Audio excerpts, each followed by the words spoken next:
I had a story of a man who perceived that he had the call of God upon his life, and so he went into ministry. And over the years, his ministry was doing okay. But you know how it is now that they will want to look like others and act like others, and also get a congregation that looked like that of others. More so, they want a larger congregation because the more the number, the more money that can come in. And I don't mean make money as though they entered into ministry to make money for their own use. But I mean, the work of the ministry will become a lot easier because it requires finances to run it. And the more numbers they have, the more of these finances they will get, at least easily. And so he decided to incorporate other things that other ministers and pastors were doing so that his congregation can be like that of others. And so he forgot that it's not all areas that he is called, that his purpose is not to do certain things, that God had not assigned him for those particular areas of ministry. He thought he could manage. And so one day he had a major fallback. He had a terrible spiritual accident, if you like, and it was terrible. And he kept blaming, I would say, God, because he kept this excuse that he was doing the work of God, he was serving God, and this happened. How? Why? He had a lot of questions.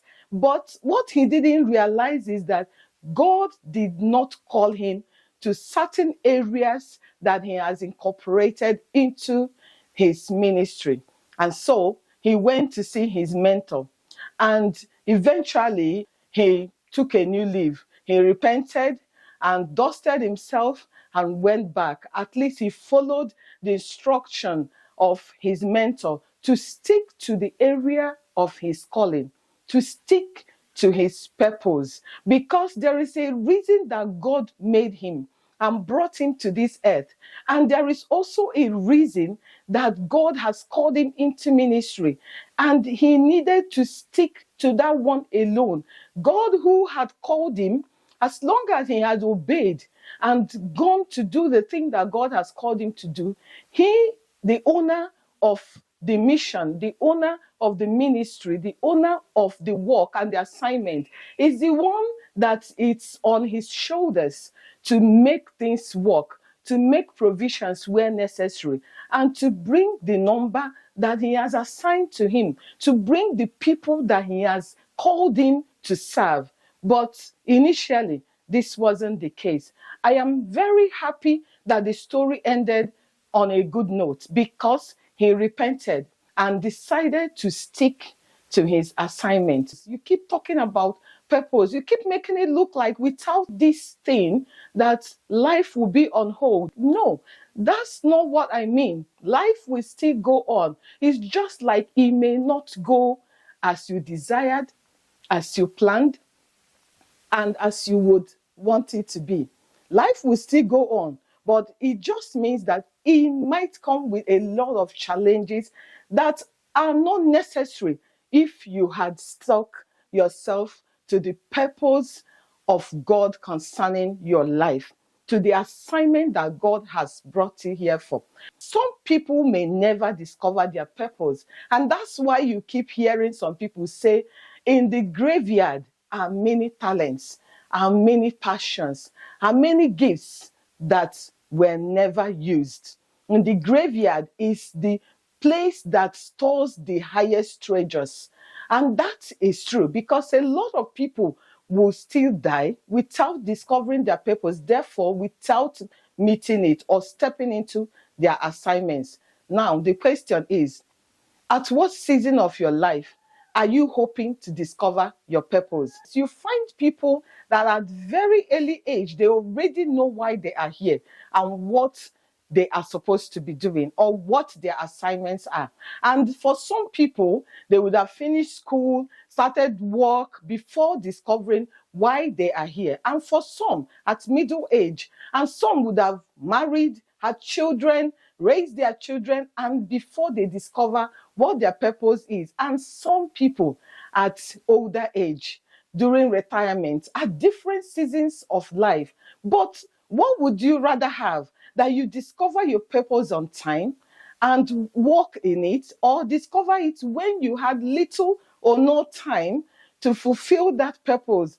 I think that my guess is as good as your guess. That is better that we discover our purpose very early in life so that we will have time to fulfill it. If you are yet to discover your purpose, or if you don't even know what it means before now that you're hearing it, that's not to worry, because today is the acceptable day of the Lord. You can still start today.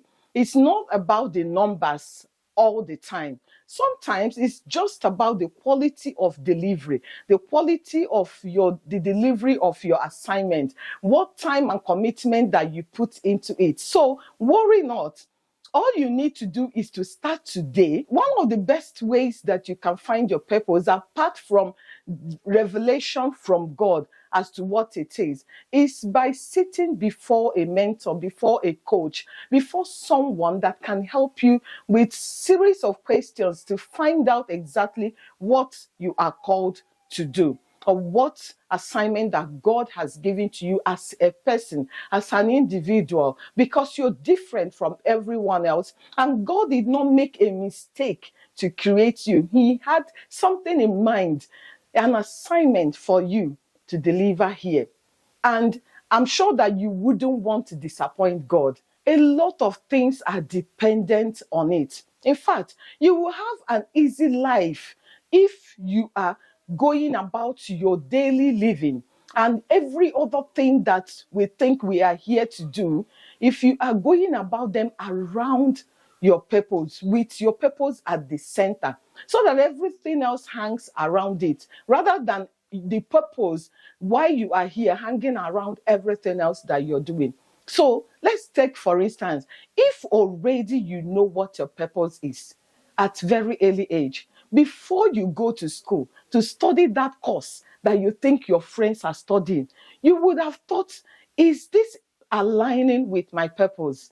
And so you will go and study what aligns, what will help, what will facilitate you delivering your assignment or your purpose.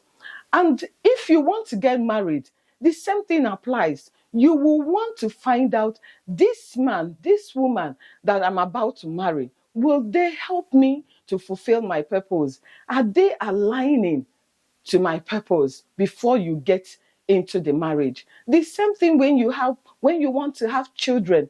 The number of children you will have, the sexes you will have, all of them you will present before God, because they have to line up to your purpose. And when you decide to walk, the same thing applies. This walk I'm seeking for, does it align to my purpose? All of these things have to align to your purpose for you to get fulfillment in life and live that wholesome life that we are talking about. That's the best life. A life that in totality is brilliant. You have fulfillment. Every aspect of your life is whole and complete. Who doesn't want that? I'm sure that you will want to get to that level of life where you live your life free, because that's exactly what freedom is. Freedom is not to go and do as you like. Freedom is in finding your purpose, sticking to it, and imparting lives. That means fulfilling that reason that God created you.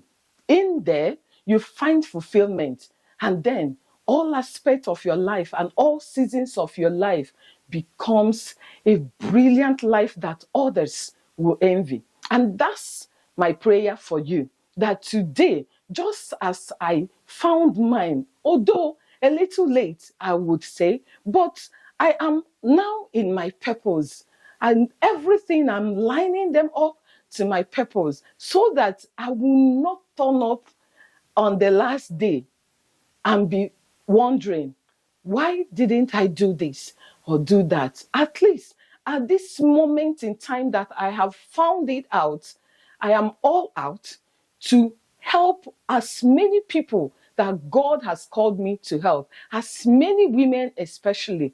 And by the grace of God, God is going to help me to fulfill it. So there is no fear.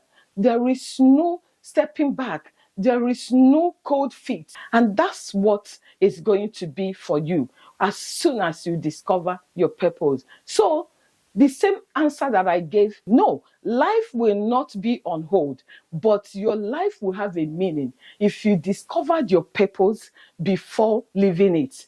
Life will be so easy. Things will be a lot easier if you discover your purpose before going about that business, that career, that study, that education, that marriage.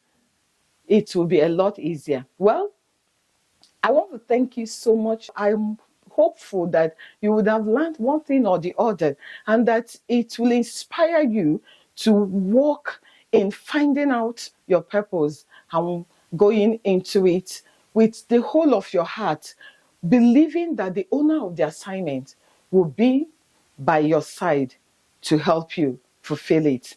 Thank you so much again, and I will see you in my next video. Until then, have a very good day, and bye-bye. Bye. Bye-bye.